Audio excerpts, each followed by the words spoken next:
Welcome back friends to अपना competitive corner YouTube channel. आज हम CET 2021 के लिए जो श्योर शॉर्ट क्वेश्चन आने वाले हैं इनऑर्गेनिक केमिस्ट्री से वो करने वाले हैं। ये क्वेश्चन अगर आप करेंगे तो इनऑर्गेनिक केमिस्ट्री के आपके सारे क्वेश्चन कवर हो सकते हैं।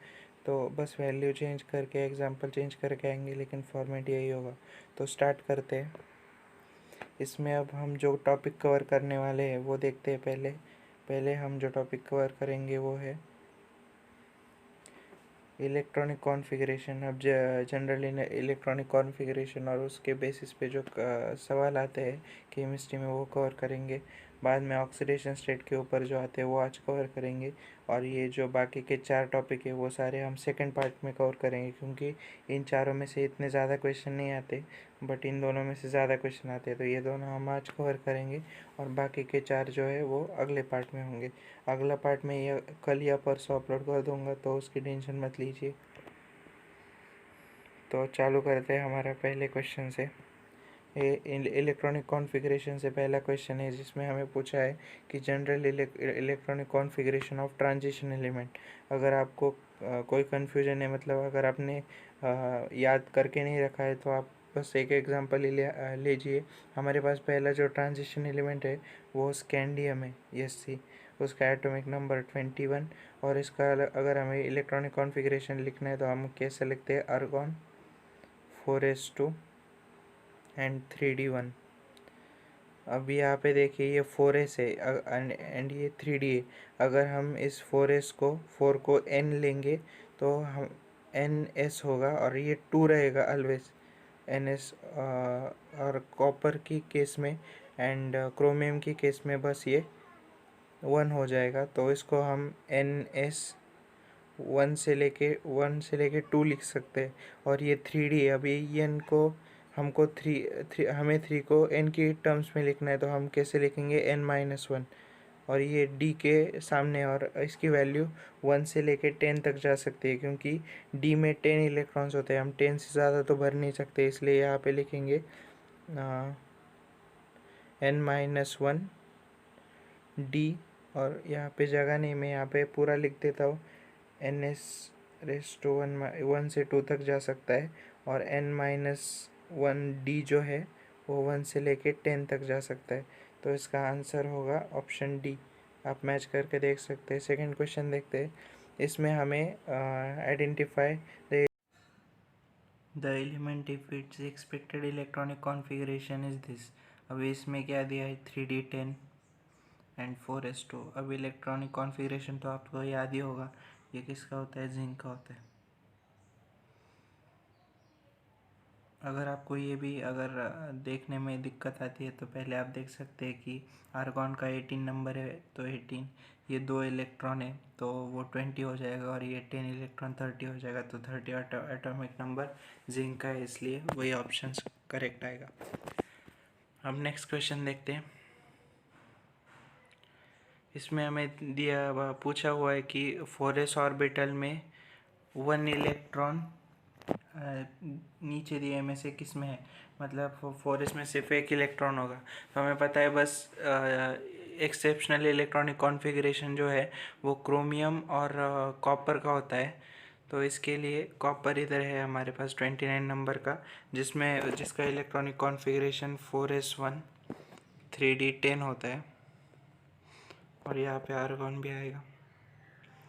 तो यहाँ पे हम देख सकते हैं कि 4s में सिर्फ 1 इलेक्ट्रॉन है। ये बस 2 केस में होता है, क्रोमियम और कॉपर में। ये याद रखना पड़ेगा क्योंकि ये एक्सेप्शनल है। अगला क्वेश्चन देखते हैं। इसमें हमें पूछा है कि पी ब्लॉक के जनरल इलेक्ट्रॉनिक कॉन्फ़िगरेशन क्या है। अभी पी ब्लॉक का जनरल इलेक्ट्रॉनिक कॉन्फ़िगरेशन देखने के लिए हम ये देखते हैं कि पी ब्लॉक का इलेक्ट्रॉनिक कॉन्फ़िगरेशन समझने के लिए हम एक एग्जांपल लेते हैं पी ब्लॉक का। तो पहला ये एलिमेंट ले लेते हैं हम, जो कि बोरॉन है, बी। उसका जनरल इलेक्ट्रॉनिक कॉन्फ़िगरेशन होता है He2s2 एंड 2p1। अभी पी ब्लॉक का लिखने के लिए हम अगर 2 को n लेंगे, यहाँ पे भी पी के लिए जो 2 है उसके लिए भी n आएगा। अब यहाँ पे जैसे जो डी ब्लॉक है उसमें 1 से लेके 2 होता है एस के ऊपर, पर ऐसा यहाँ पे नहीं होगा, क्योंकि जो एस में टू इलेक्ट्रॉन ऑलवेज रहेंगे, एक इलेक्ट्रॉन कभी नहीं होगा, तो यहाँ पे NS2 ही आएगा ऑलवेज। और P 1 से लेके 6 तक जा सकता है, NP 1 से लेके 6 तक जा सकता है। तो ऐसा कहाँ पे दिया हुआ है हमें? ऑप्शन डी में दिया हुआ है। अगला क्वेश्चन देखते हैं अभी। इस क्वेश्चन में हमें नीचे दिए हुए जो एग्जाम्पल मतलब जो ऑप्शन है उसमें से इनकरेक्ट इलेक्ट्रॉनिक कॉन्फ़िगरेशन किसका है वो देखना है। अभी पहला फ्लोरीन का एटॉमिक नंबर 9 है, तो देखते ही ये 9 इलेक्ट्रॉन है कि नहीं। अगर एक्सेप्शन कोई होगा तो उसको हम अलग से चेक करेंगे, पर पहले जो एटॉमिक नंबर के हिसाब से वो चेक करते हैं। हीलियम के 2 इलेक्ट्रॉन प्लस 2s में जो 2 इलेक्ट्रॉन है वो, प्लस p में 5 इलेक्ट्रॉन। अब इसका सम 9 आता है, तो ये तो करेक्ट है, मतलब ये इनकरेक्ट होगा क्वेश्चन के हिसाब से, पर ये इलेक्ट्रॉनिक कॉन्फ़िगरेशन करेक्ट है।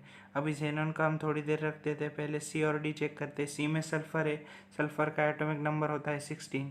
अभी यहाँ पे देखो नियॉन है, नियॉन क्या 10 होता है एटॉमिक नंबर, उसके आगे हम 2 रखेंगे फिर 4, ये भी 16 आ रहा है, मतलब ये भी करेक्ट है। अब नियॉन का देखते हैं, नियॉन का एटॉमिक नंबर 10 होता है, तो हीलियम के 2 प्लस एस के 2 प्लस पी के 6, ये भी करेक्ट आ रहा है। तो बस जेनॉन ही बचा, तो वो इनकरेक्ट होगा, मतलब ऑप्शन के हिसाब से वो करेक्ट होगा। नेक्स्ट क्वेश्चन देखते हैं अभी हमारे ऑक्सीडेशन स्टेट के क्वेश्चन चालू हो गए। अभी यहाँ पे हमें फाइंड करनी है Fe3O4 में Fe की ऑक्सीडेशन स्टेट। तो इसके लिए पहले हम नीचे लिख देते हैं Fe3O4। अभी ऑक्सीजन की तो -2 होगी, और ये जो 4 है इसको यहाँ पे लिखेंगे हम, 4 इंटू मल्टीप्लाई करेंगे। Fe की हमें निकालनी है तो उसको x कंसिडर करेंगे, और यहाँ 3 टाइम्स है तो यहाँ पे 3 लिखेंगे, ये माइनस इन दोनों के लिए आएगा। इज इक्वल्स टू, अभी इसके ऊपर अगर चार्ज होता तो वो आ गया था, अभी 0 चार्ज है तो यहाँ पे 0 आएगा। तो अगर हम x की वैल्यू फाइंड करेंगे तो वो आएगी 8/3। तो ऑप्शन हमारा ए करेक्ट आ जाएगा। नेक्स्ट क्वेश्चन देखते हैं। अभी इसमें maximum number of unpaired electron present in, अब नीचे दिए हुए एग्जांपल में किस में सबसे ज़्यादा अनपेड इलेक्ट्रॉन है वो देखना है। अभी ये अगर हम देखेंगे तो ये सारे 25 से आगे के इलेक्ट्रॉन मतलब एलिमेंट्स है, 25 एटॉमिक नंबर के आगे के। तो 25 के लिए इलेक्ट्रॉनिक कॉन्फ़िगरेशन क्या होता है हमारा, यहाँ पे आता है आर्गॉन 4s2 3d10। अगर 25 नंबर है तो मतलब 3D में, सॉरी 3D 5 है, 10 लिख दिया गलती से, 5। अब अगर हमें 5 इलेक्ट्रॉन फिल करने हैं तो 1 2 3 4 और यहाँ पे एक 5 बना लेते, 5 इलेक्ट्रॉन आएंगे यहाँ पे 5 जगह पे। अभी इसके बाद हमारा जो आयन है वो आता है 26 नंबर पे, तो यहाँ पे हम एक इलेक्ट्रॉन भर देंगे, तो ये कितना आएगा, यहाँ पे अनपेड इलेक्ट्रॉन 4 आएंगे। अब आप देखते जाइए इसका अभी यहाँ पे देखिए इसका 27 नंबर है, इसका 28 है और इसका 29 है, मतलब एक एक इलेक्ट्रॉन यहाँ पे ऐड होते जाएंगे और अनपेड इलेक्ट्रॉन कम होते जाएंगे। तो सबसे ज़्यादा अनपेड इलेक्ट्रॉन तो आयन में ही आ जाएंगे, तो यही करेक्ट होगा। नेक्स्ट क्वेश्चन देखते हैं अभी। इसमें हमें पूछा है कि +7 ऑक्सीडेशन स्टेट किसकी जा सकती है। अभी ये भी ध्यान में ही रखना पड़ेगा क्योंकि इसका कोई ऑप्शन नहीं है, इसमें Mn आंसर आएगा, क्योंकि Mn ही ऐसा एलिमेंट है 3D सीरीज़ में जो सबसे ज़्यादा 7+7 तक की ऑक्सीडेशन स्टेट अटेंड कर सकता है। या फिर आप इसको ऐसे भी समझ सकते हैं कि Mn का जनरल इलेक्ट्रॉनिक कॉन्फ़िगरेशन Ar4s2 और 3d5 है, तो ये जो 7 इलेक्ट्रॉन है ये वैलेंस शेल में ये डोनेट कर सकता है, इसलिए इसका +7 ऑक्सीडेशन स्टेट होता है। आप हर बार इलेक्ट्रॉनिक कॉन्फ़िगरेशन के हिसाब से नहीं निकाल सकते, एक्सेप्शन बहुत सारे होते हैं, इसलिए आपको वो ध्यान में रखना पड़ता है कि किसकी के कौन कौन से ऑक्सीडेशन स्टेट है। अभी अगला क्वेश्चन देखते हैं। अभी इस क्वेश्चन में हमें जो सीरियम है Ce+4 उसका C+4 ऑक्सीडेशन स्टेट में वो स्टेबल क्यों है वो लिखना है। उसके लिए पहले हम Ce का जनरल इलेक्ट्रॉनिक कॉन्फ़िगरेशन लिखते हैं, वो जो कि होता है xenon 6s2 5d1 and 4f1। ये इलेक्ट्रॉनिक कॉन्फ़िगरेशन होता है। अगर यहाँ पे हम +4 ऑक्सीडेशन स्टेट अप्लाई करेंगे तो ये 2 इलेक्ट्रॉन, ये 1 इलेक्ट्रॉन और 1 इलेक्ट्रॉन ये कैंसिल हो जाएगा, मतलब ये सारी एम्प्टी ऑर्बिट आ जाएंगी। 6s⁻0, 5d⁻0 and 4f⁻0। तो इसके लिए ऑप्शन सी में देखिए एम्प्टी ऑर्बिटल होती है, इसके लिए वो CF4 स्टेबल आएगा। अगला क्वेश्चन देखते हैं अभी। इसमें हमें पूछा है कि Cr की ऑक्सीडेशन स्टेट इन K2Cr2O7। अभी K2 इसमें Cr की ऑक्सीडेशन स्टेट निकाली, पहले नीचे लिख लेते Cr2O7। अभी इसमें ऑक्सीजन की पता है हमें और पोटेशियम की पता है, क्योंकि वो फर्स्ट ग्रुप एलिमेंट है, उसकी +1 होगी। अब 2 × +1 करेंगे हम, यहाँ पे Cr2 है तो वो +2 × Cr की x मान लेते हैं, प्लस अभी ऑक्सीजन की -2 होती है और यहाँ पे 7 है, इसलिए 7 = 0, कोई चार्ज नहीं, इसलिए ये कितना आएगा 2 प्लस ये आएगा 2x, ये आएगा -14 = 0। अभी इसको सॉल्व करेंगे तो आएगा 12/2 = x, सो 6 आंसर आ जाएगा, +6। नेक्स्ट क्वेश्चन देखते हैं अभी। इसमें हमें इलेक्ट्रॉनिक कॉन्फ़िगरेशन के हिसाब से जो 16 ग्रुप एलिमेंट है उनके ऑक्सीडेशन स्टेट को मैच करना है। अभी यहाँ पे 16 ग्रुप कौन कौन सा है, यहाँ पे ऑक्सीजन, यहाँ पे सल्फ़र, फिर से ऑक्सीजन और यहाँ पे टेलोरियम। तो इसको मैच करने के लिए पहले F की -1 होती है, सो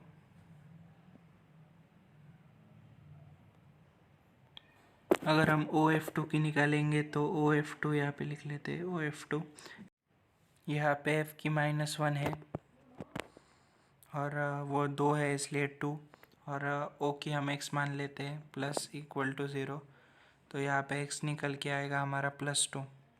तो जो फर्स्ट है उसका पेयरिंग होगा D के साथ, ये बहुत लंबा हो गया, D के साथ। अभी H2S में हाइड्रोजन की +1 होगी, +1 × 2 प्लस x = 0, तो x की निकल के आएगी -2, मतलब s की होगी -2, सो इसका ऑप्शन E आएगा।